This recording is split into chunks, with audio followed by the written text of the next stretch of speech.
Mensagem do irmão Brian Kuzurek, O Desvelar de Deus, de número 28. O tema desse estudo se chama Cegos Demais para Ver.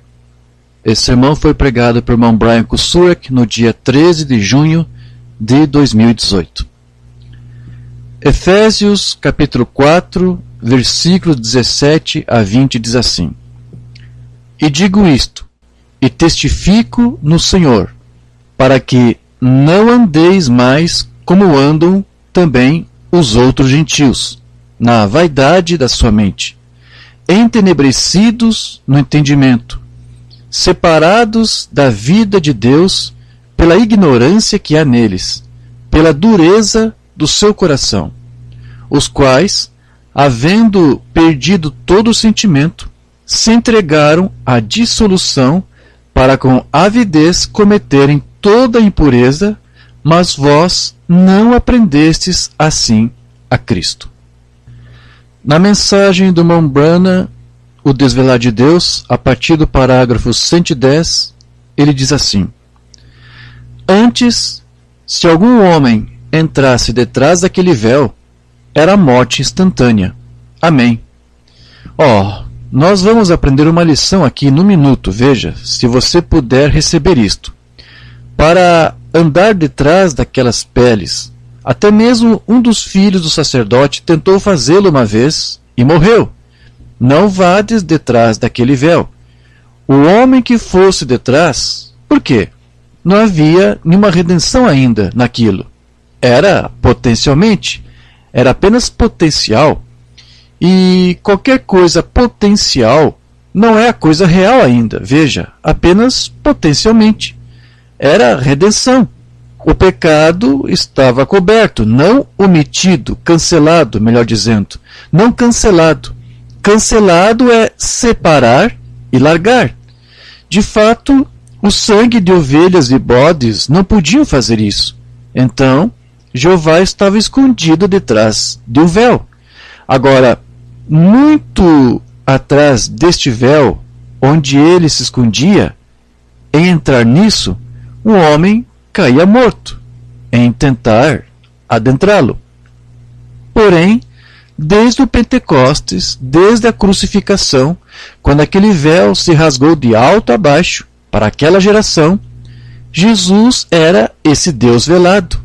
E quando ele morreu no Calvário, Deus enviou fogo e relâmpago e rasgou aquele véu de alto a baixo para que o propiciatório inteiro estivesse bem à vista.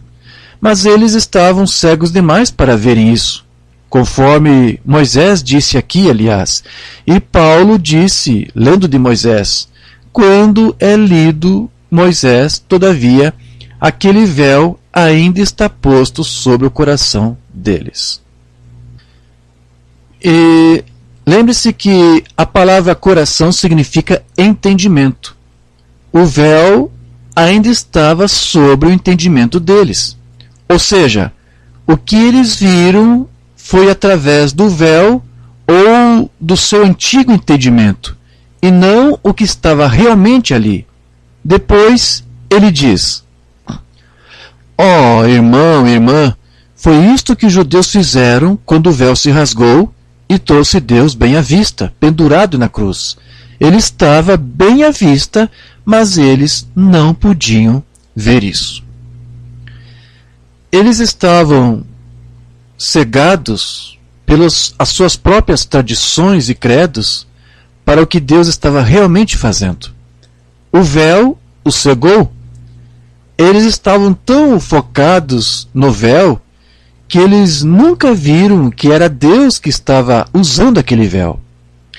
Em Isaías 29, 6 a 8, nós lemos: Do Senhor dos Exércitos serás visitada com trovões, e com terremotos, e grande ruído com tufão de vento, e tempestade e labareda de fogo consumidor. E como sonho e uma visão de noite será a multidão de todas as nações que hão de pelejar contra Ariel, como também todos que pelejaram contra ela e contra sua fortaleza e a puseram em aperto. Será também como o faminto que sonha, que está a comer, porém, acordando, sente-se vazio, ou como o sedento que sonha que está a beber, porém, acordando, eis que ainda está desfalecido, e se acha assim, e a sua alma com sede. Assim será toda a multidão das nações que pelejarem contra o Monte Sião. Agora, o Monte Sião representa o processo de arrebatamento da noiva. Uma confrontação do Monte Sião entre o eleito de Deus e todos aqueles que se opõem a ela. Então, isto fala daqueles que vêm contra a noiva de Cristo e o processo que ela está passando na sua experiência de arrebatamento. Uma confrontação do Monte Sião. Na realidade, o Umbanda nos diz que o Monte Sião fala do arrebatamento, o terceiro arrebatamento, o arrebatamento da noiva. Deixe-me ler alguns parágrafos para provar isto a você. Do seu sermão Futuro Lar, o irmão Branham nos diz o que a palavra Filha de Sião se refere à noiva e o Monte Sião se refere ao arrebatamento da noiva, o qual é a última confrontação. Ouça, vamos ler isto. Olha aqui, Isaías 4, 1.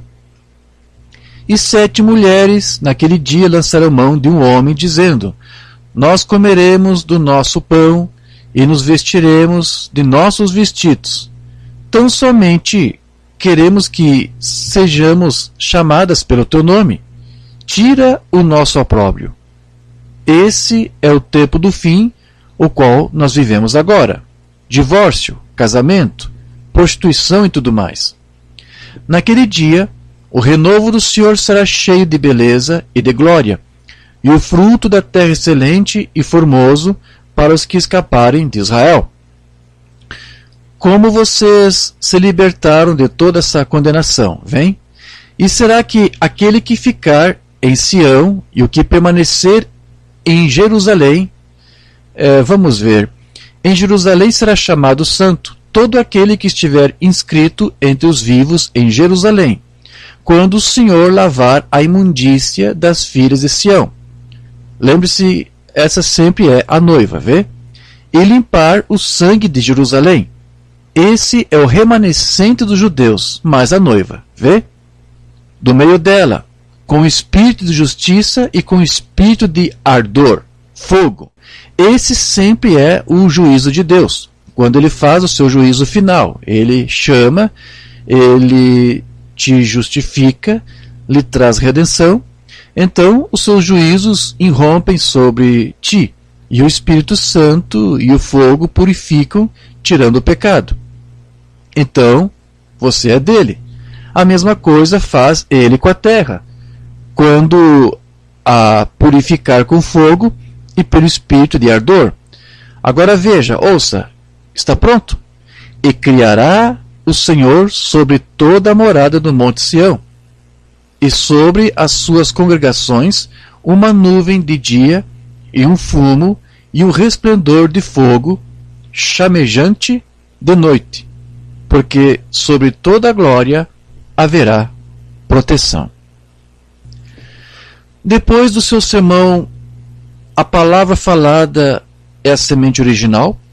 Ele nos diz que o Monte Sião se refere ao arrebatamento da noiva. Então, na chuva serôdia há de vir o Monte Carmelo, uma confrontação. A Bíblia cumprida ao pé da letra. João Batista, o seu mensageiro, ante sua face em Malaquias 3, plantou a chuva temporã e foi rejeitado pelas igrejas e denominações e fariseus e saduceus em seu dia.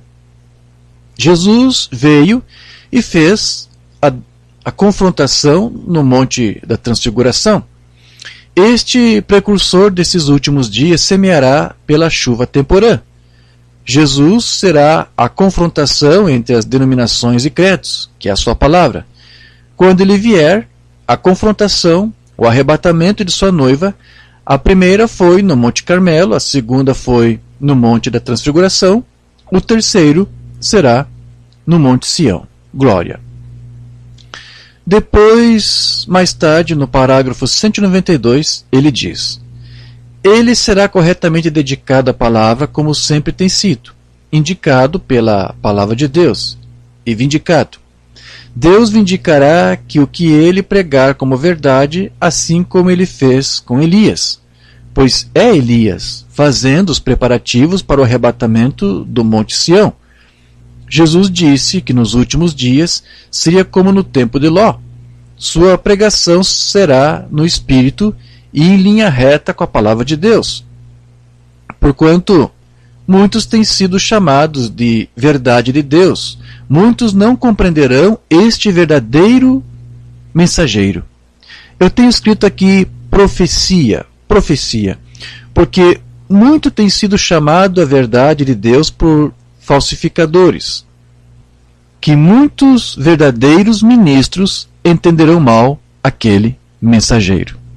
Agora, talvez eu deveria tomar um sermão sobre isso algum dia. Ele disse, porque muito tem sido chamado a verdade de Deus por falsários, falsificadores, que muitos verdadeiros ministros entenderão mal aquele mensageiro. Eu estou totalmente convencido de que muitos que reclamam seguir o mensageiro não faz ideia de qual é a mensagem do mensageiro.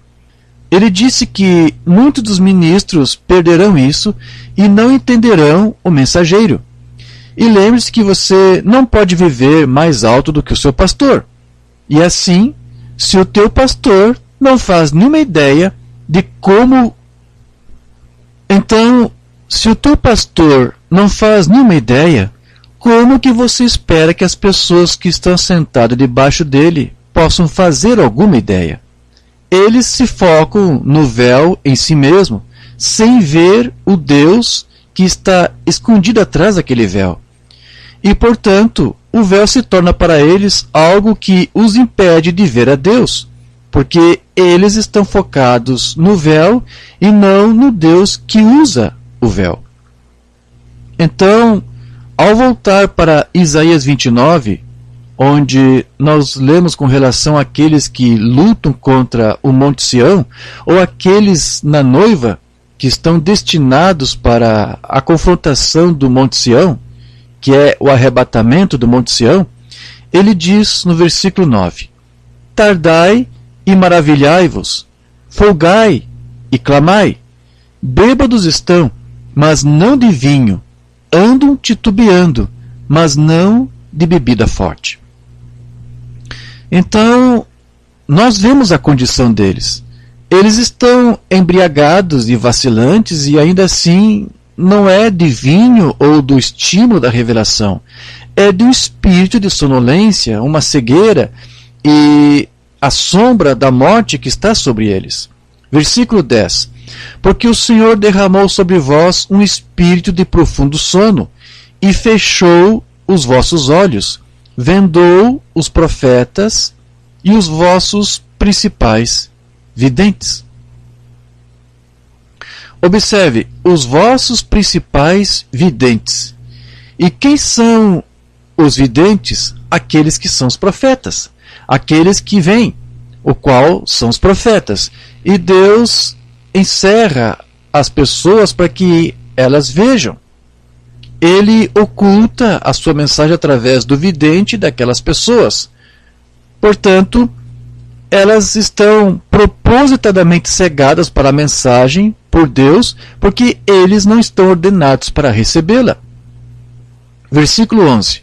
Por isso toda visão vos é como as palavras de um livro selado, que se dá ao que sabe ler, dizendo: lê isto, peço-te. E ele dirá: não posso, porque está selado. Observe a condição dessas pessoas. Ele disse que seria como uma pessoa que está sonhando, que ele está comendo e bebendo, somente para se despertar com fome e com sede, porque tudo isso é uma ilusão para eles. O que eles estão comendo é, na verdade, uma ilusão, um engano. O que eles pensam que eles estão bebendo, na verdade, é um engano. Isso não é real. E assim, muitas pessoas pensam que elas estão bebendo da fonte divina da revelação e tudo é somente um sonho. E assim, eles ainda têm fome e sede e não conseguem satisfação. Eles não estão sendo alimentados. Eu estava conversando com um adorável irmão que me disse que ele estava frequentando uma mega igreja desta mensagem e que os cultos eram como assistir uma reunião de ensino médio, onde as pessoas na plataforma bombeariam as pessoas para animar todos eles, e então de repente, puf, nada. Ele disse: eu sinceramente tentei esperar ser alimentado, mas não havia nada para minha alma. Por quê? Porque é como uma visão de noite, um sonho. As pessoas pensam que elas estão se alimentando, mas não fazem ideia do que está sendo dito, porque elas estão focadas no homem, o véu, e não no Deus que usou o véu. E então eles vão até os presbíteros na igreja para obter uma resposta, e eles dizem: sinto muito, você não vai conseguir uma resposta de mim, a mensagem está selada, nós não sabemos qual é a resposta. Versículo 12. Ou dá-se o livro ao que não sabe ler, dizendo: lê isto, peço-te. E ele dirá: não sei ler. E assim você vai a outra igreja e faz as mesmas perguntas, e eles dizem: eu não sei, eu não entendo isto. Versículo 13. Porque o Senhor disse: pois que este povo se aproxima de mim, e com a sua boca e com os seus lábios me honra, mas o seu coração, ou seja, o seu entendimento, se afasta para longe de mim, e o seu temor para comigo consiste só em mandamentos de homens em que foi instruído. Então, os preceitos dos homens têm ensinado um tipo errado de temor. Eles têm sido ensinados a temer o temor do homem, ao invés de ter um temor adequado por Deus, no qual a Bíblia ensina. O temor do Senhor é o princípio da sabedoria. Mas eles não querem o espírito de sabedoria e de revelação no conhecimento dele. Eles só querem o véu para olhar. Todavia, nós vemos em Isaías 50 um tipo diferente de pastor, um tipo diferente de ministério. Para este, o Senhor diz, a partir do versículo 4 em diante: o Senhor Deus me deu uma língua erudita, para que eu saiba dizer a seu tempo uma boa palavra ao que está cansado. Por quê? Porque ele desperta-me todas as manhãs. Desperta-me o ouvido para que ouça, como aqueles que aprendem. O Senhor Deus me abriu os ouvidos, e eu não fui rebelde. Não me retirei para trás. As minhas costas ofereci aos que me feriam, e a minha face aos que me arrancavam os cabelos. Não escondi a minha face dos que me afrontavam e me cuspiam. Porque o Senhor Deus me ajuda, assim não me confundo. Por isso, pus o meu rosto como um seixo, porque sei que não serei envergonhado. Perto está o que me justifica. Quem contenderá comigo? Compareçamos juntamente. Quem é o meu adversário? Chegue-se para mim. Eis que o Senhor Deus me ajuda. Quem há que me condene? Eis que todos eles, como roupas, se envelhecerão, e a traça os comerá. Quem há entre vós que teme ao Senhor e ouça a voz do seu servo? quando andar em trevas e não tiver luz nenhuma, confie no nome do Senhor e firme-se sobre o seu Deus. Eis que todos vós, que acendeis fogo e vos cingis com faíscas, andai entre as labaredas do vosso fogo e entre as faíscas que acendestes. Isto vos sobrevirá da minha mão, e em tormentos jazereis. Em outras palavras, Deus ordenou alguns para se despertarem a cada manhã para ouvir a palavra de Deus, que andará na luz como Deus está na luz, que serão guiados pelo Espírito e serão capazes de aprender. Mas outros não andarão na luz como Deus está na luz, e assim eles caminharão na sua própria luz, nas suas próprias chamas que eles têm criado, e nem sequer se incomodarão de andar na luz da presença de Deus. Então, eles não seguem a Deus, mas o Deus da sua própria imaginação, a mensagem da sua própria imaginação.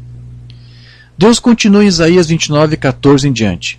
Portanto, eis que continuarei a fazer uma obra maravilhosa no meio deste povo. Uma obra maravilhosa e um assombro, porque a sabedoria dos seus sábios perecerá, e o entendimento dos seus prudentes se esconderá. Ai dos que querem esconder profundamente o seu propósito do Senhor, e fazem as suas obras às escuras, e dizem: quem nos vê? E quem nos conhece? Vós tudo perverteis, como se o oleiro fosse igual ao barro. Agora, quando você usa uma expressão familiar, vós tudo perverteis, significa que eles estão tomando coisas simplesmente o oposto do que elas realmente estão ali. Nós dissemos: você está torcendo, ou você está colocando as suas próprias ideias nisso. E isso é o que Deus está dizendo aqui. Vós tudo perverteis, tornando isto justo o oposto do que realmente é. Vós tudo perverteis, como se o oleiro fosse igual ao barro, e a obra dissesse do seu artífice: não me fez. E o vaso formado dissesse do seu oleiro: nada sabe. Ele não sabia o que ele está fazendo? Sabe, quando Deus nos prometeu que todas as coisas cooperam juntamente para o bem daqueles que amam Deus, daqueles que são chamados segundo o seu propósito, e quando as pessoas duvidam da palavra de Deus, da sua promessa, elas vão para a frustração e o desespero. E ao fazer assim, eles estão na realidade dizendo: Deus não pode fazer o que ele prometeu fazer. E para mim, isto é de dar pena. Você não sabia que todos os filhos devem primeiro ser provados e testados? Mas quando você não acha que Deus, que prometeu, não pode cumprir a sua promessa, você está tornando a palavra de Deus, a promessa de Deus, sem nenhum efeito, pela sua própria incredulidade. E bem aí você está mostrando para Deus que você é um incrédulo e não um crente. E o que você está fazendo é provando que você é um incrédulo. E ao dizer que Deus não pode fazer o que ele prometeu fazer, você está chamando Deus de mentiroso. E depois Deus diz em Isaías 29, 17 e 18. E depois Deus diz em Isaías 29, 17 a 18.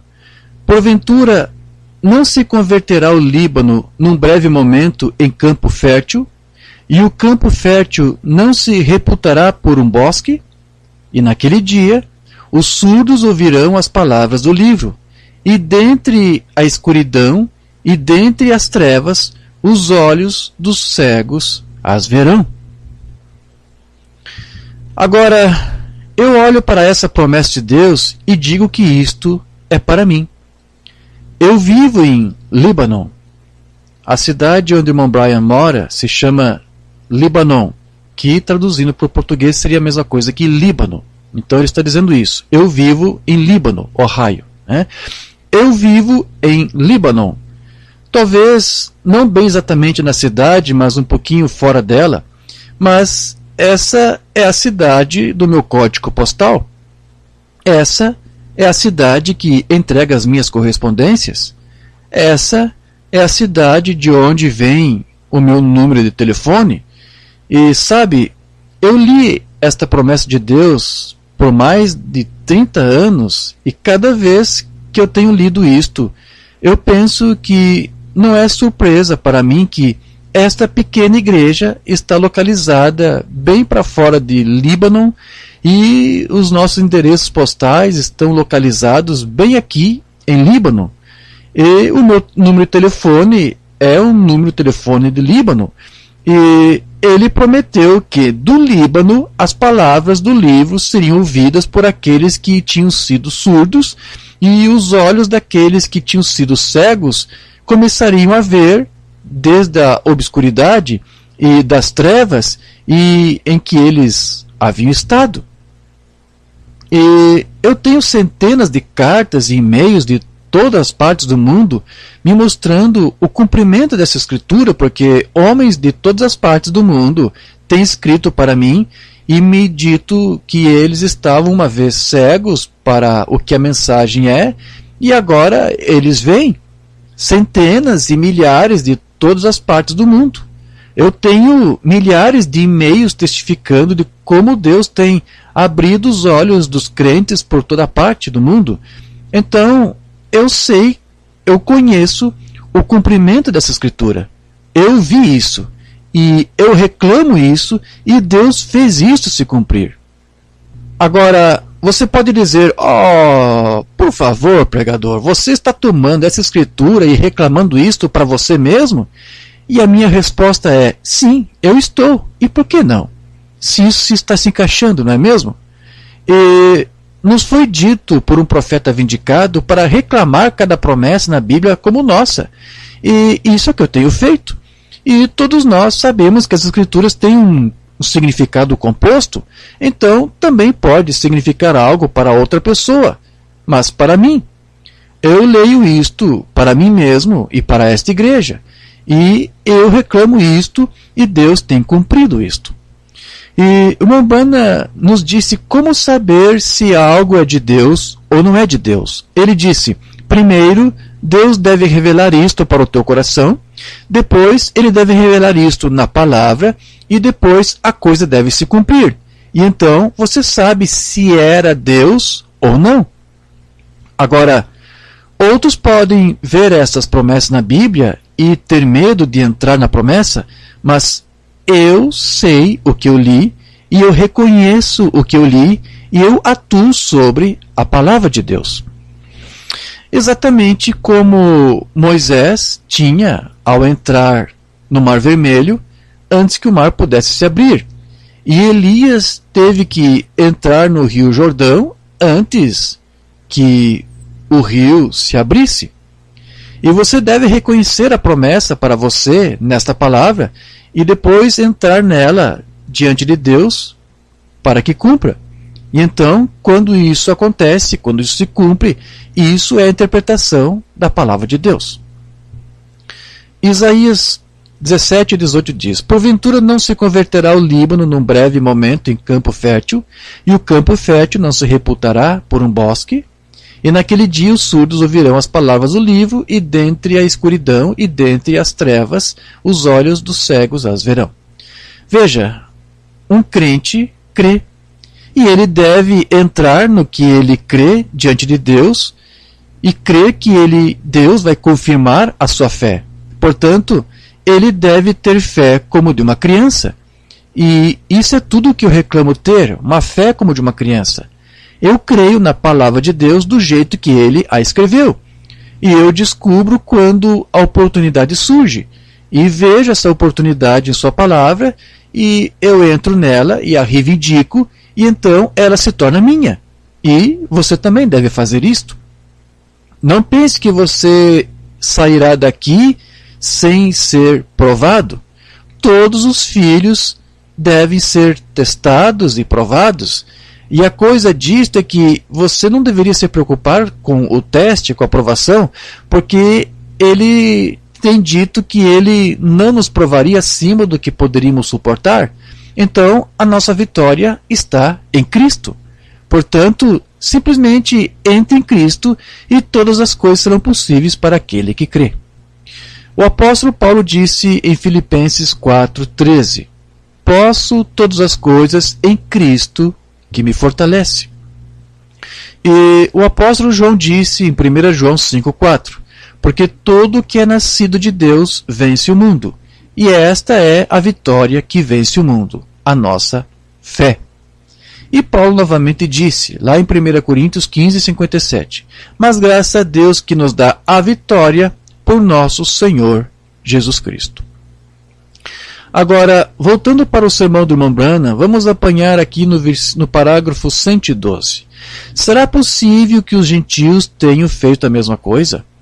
Ó Deus, quando eles têm tido as eras da igreja, do Filho de Deus, mas agora, quando o véu destas denominações e coisas assim, este véu de tradição que nós temos desde o Pentecostes, quando as tradições da igreja se têm rasgado, as coisas que as pessoas disseram, dias de milagre já passaram, e essas coisas, e Deus tem tirado o véu disso, e trazido isso bem à vista, e eles estão prontos para crucificarem isso de novo, bem exatamente aqui. E sejamos francos, nós sabemos que eles não poderiam crucificar Deus porque Ele é Espírito. Então, eles tomaram o véu em que Deus havia se escondido e crucificaram isso no alfa. E eles têm feito a mesma coisa nesta hora também. Eles têm tomado o véu que Deus usou nesta hora, William Branham, e crucificam isto também. E essa crucificação veio via assassinato de caráter. E eles ainda estão fazendo isso aos filhos de Deus nesta hora. Nos últimos 20 anos, eu tenho ido para o estrangeiro para ecoar esta grande revelação de Jesus Cristo e do relacionamento que Deus tinha com seu filho primogênito e agora com os filhos. E Deus confirmou que o mesmo eco da sua mensagem, com sinais e maravilhas, e a sua própria presença pessoal na forma de 3 arco-íris horizontais, exatamente como ele confirmou a sua mensagem através do William Branham, com 3 arco-íris horizontais. E os irmãos têm recebido essa revelação e entraram nisso, todos passaram pela mesma crucificação do caráter, como o nosso profeta passou, mostrando que eles têm se tornado Isaías 53, homens de tristeza, de dores, familiarizados com a dor, desprezado e rejeitado, ainda dentro de seu seio está a mesma vida de Deus e o mesmo lugar de misericórdia que estava em Cristo Jesus quando ele morreu na cruz.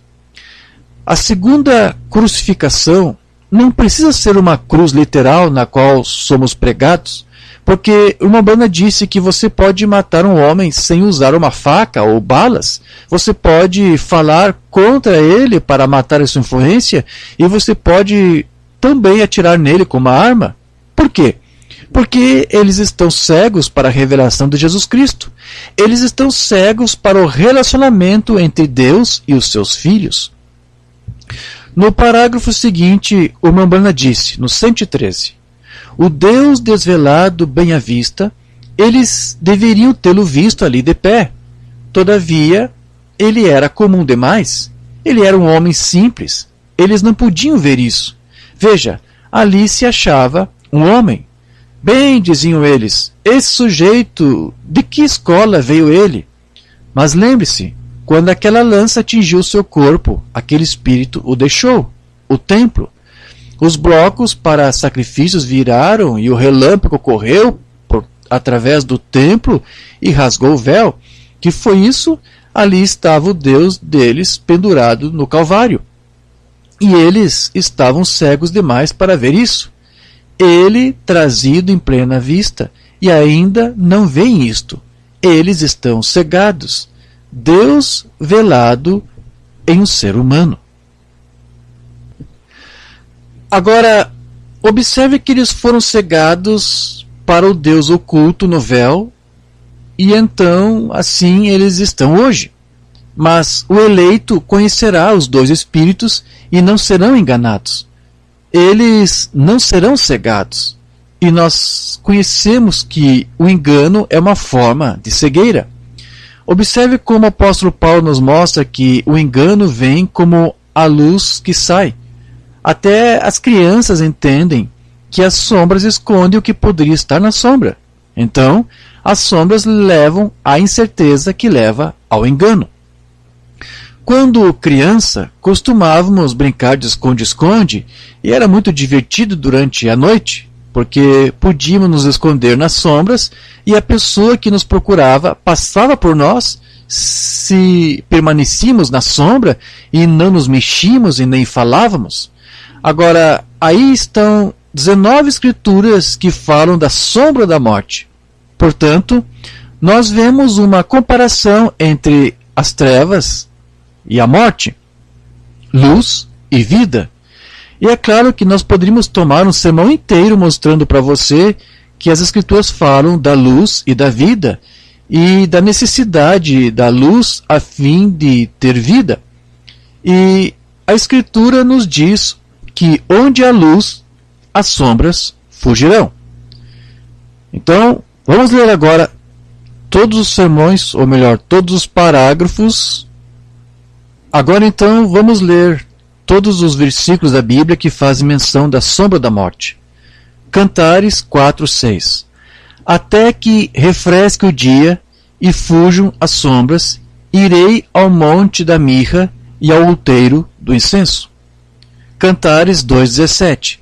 Até que refresque o dia e fujam as sombras, volta, amado meu, faze-te semelhante ao gamo ou ao filho dos veados sobre os montes de Beter. Mas aqui estão as escrituras que falam da sombra da morte. Lucas 1:79. Para iluminar aos que estão assentados em trevas e na sombra da morte, a fim de dirigir os nossos pés pelo caminho da paz. Mateus 4:16. O povo que estava assentado em trevas viu uma grande luz, e aos que estavam assentados na região e sombra da morte, a luz raiou. Amós 5:8. Procurai o que faz o sete estrelo e o Órion, e torna a sombra da noite em manhã, e faz escurecer o dia como a noite, que chama as águas do mar e as derrama sobre a terra. O Senhor é o seu nome. Jeremias 13:16. Dai glória ao Senhor vosso Deus, antes que venha a escuridão e antes que tropecem vossos pés nos montes tenebrosos, antes que, esperando vós luz, ele a mude em sombra de morte e a reduza à escuridão. Jeremias 2:6. E não disseram, onde está o Senhor, que nos fez subir da terra do Egito, que nos guiou através do deserto, por uma terra árida e de covas, por uma terra de sequidão e sombra de morte, por uma terra pela qual ninguém transitava e na qual não morava homem algum? Isaías 9:2. O povo que andava em trevas viu uma grande luz, e sobre os que habitavam na região da sombra da morte resplandeceu a luz. Salmo 107:14. Tirou-os das trevas e sombra da morte e quebrou as suas prisões. Salmo 107:10. Tal como a que se assenta nas trevas e sombra da morte, presa em aflição e em ferro. Salmo 44:19. Ainda que nos quebrantaste num lugar de dragões e nos cobriste com a sombra da morte. Salmo 23, verso 4. Ainda que eu andasse pelo vale da sombra da morte, não temeria mal algum, porque tu estás comigo. A tua vara e o teu cajado me consolam. Jó 38:17. Ou descobriram-se-te as portas da morte, ou viste as portas da sombra da morte? Jó 34:22. Não há trevas nem sombra de morte, onde se escondem os que praticam a iniquidade. Jó 28, versículo 3. Ele põe fim às trevas e toda extremidade ele esquadrinha, a pedra da escuridão e a da sombra da morte. Jó 24, 17. Porque amanhã para todos eles é como sombra da morte, pois sendo conhecidos sentem os pavores da sombra da morte. Jó 16, verso 16. O meu rosto está todo avermelhado de chorar, e sobre as minhas pálpebras está a sombra da morte. Jó 12, 22. Das trevas descobre coisas profundas e traz à luz a sombra da morte. Jó 10, 22. Terra escuricíssima. Jó 10, 22. Terra escuríssima, como a própria escuridão, terra da sombra da morte e sem ordem alguma, e onde a luz é como a escuridão. Jó 10, 21. Antes que eu vá para o lugar de que não voltarei, a terra da escuridão e da sombra da morte. Jó 3, verso 5. Contaminem-no as trevas e a sombra da morte, habitem sobre ele nuvens, a escuridão do dia o espante. Agora, em Tiago 1, verso 17. Toda a boa dádiva e todo o dom perfeito vem do alto, descendo do Pai das luzes, em quem não há mudança nem sombra de variação. Então, não há trevas nem sombras em Deus. O que você vê é o que você obtém. Portanto, se Deus está escondido é porque ele está velado. Então, o véu é o que esconde. As próximas escrituras falam de uma sombra como algo que não pode durar. Salmo 144, verso 4. O homem é semelhante à vaidade, os seus dias são como a sombra que passa. Jó 8, verso 4. Porque nós somos de ontem e nada sabemos, porquanto nossos dias sobre a terra são como a sombra. Mas em Mateus, Jesus nos alerta que nós devemos discernir a luz das trevas. Mas ele nos mostra o que diferencia os eleitos daqueles que não são eleitos é que os eleitos não podem ser enganados. Todos os outros serão enganados. Mateus 24, verso 24. Porque surgirão falsos cristos e falsos profetas e farão tão grandes sinais e prodígios que, se possível fora, enganariam até os escolhidos. E Hebreus 5, verso 14. Mas o sentimento sólido é para os perfeitos, os quais, em razão do costume, têm os sentidos exercitados para discernir tanto o bem como o mal. O problema é que a maioria dos crentes não exercitam os seus sentidos para discernir o bem do mal. E como que você faz isto? Dando-lhe o teste da palavra. 1 João, capítulo 4, versos de 1 a 6. Amados, não creiais a todo espírito, mas provai se os espíritos são de Deus, porque já muitos falsos profetas se têm levantado no mundo. Nisto conhecereis o Espírito de Deus. Todo espírito que confessa que Jesus Cristo veio em carne é de Deus.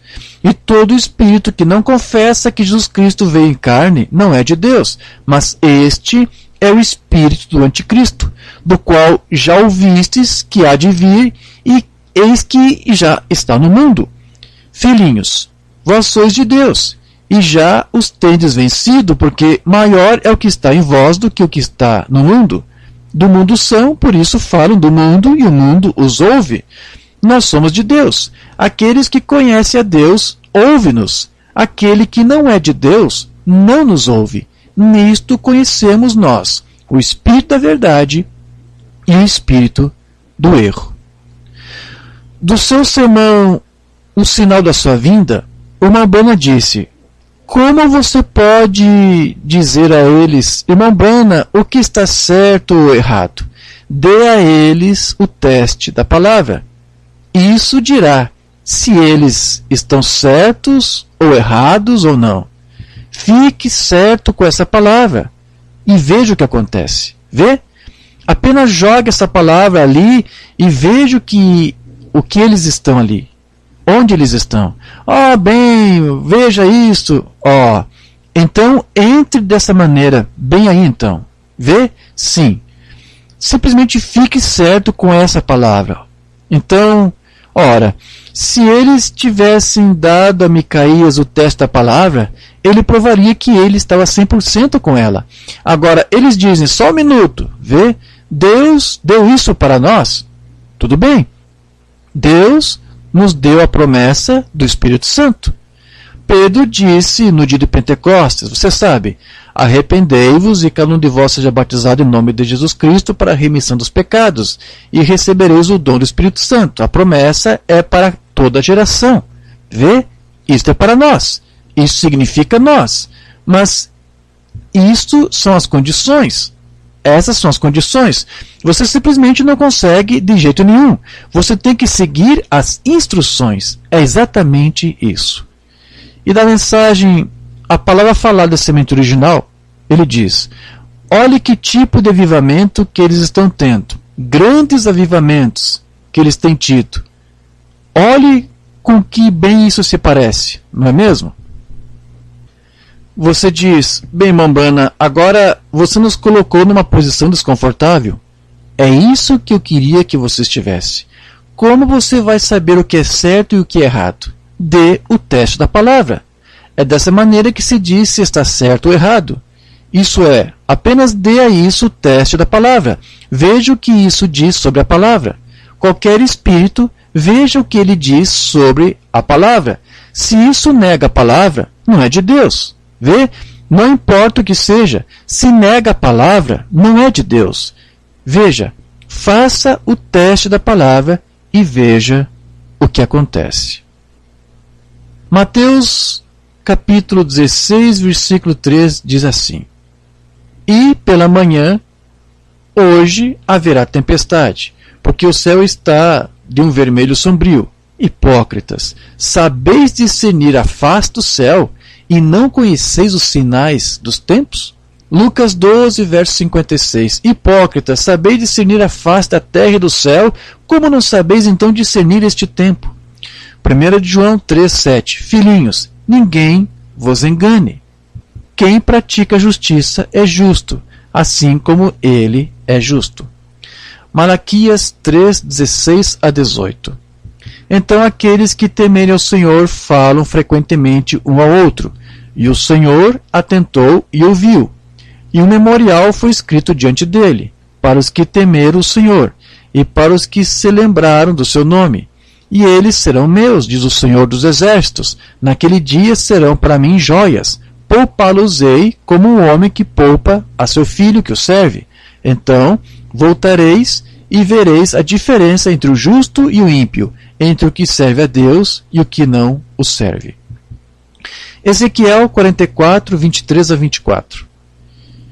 E a meu povo ensinarão a distinguir entre o santo e o profano, e o farão discernir entre o impuro e o puro. E quando houver disputa, eles assistirão a ela para a julgarem. Pelos meus juízos as julgarão. Como pode eles permanecer no juízo? Porque eles ficam com o que ele tem já dito.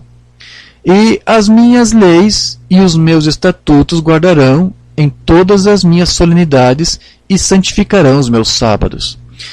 Mas não os eleitos nunca são capazes de discernir os dois espíritos. Mas os não eleitos nunca são capazes de discernir os dois espíritos e, como resultado, tornam-se enganados e assim perseguem a verdadeira semente de Deus. Gálatas 4:29. Mas como então aquele que era gerado segundo a carne perseguia o que era segundo o espírito, assim é também agora. 2 Timóteo 3, 7 a 8. Que aprendem sempre e nunca podem chegar ao conhecimento da verdade. E como Janes e Jambres resistiram a Moisés, assim também estes resistem à verdade, sendo homens corruptos de entendimento e réprobos quanto à fé. Mas os homens maus e enganadores irão de mal a pior, enganando e sendo enganados. 2 de Pedro 2, 1-3. E também houve entre o povo falsos profetas, como entre vós haverá também falsos doutores, que introduzirão encobertamente heresias de perdição, e negarão o Senhor que os resgatou, trazendo sobre si mesmos repentina perdição.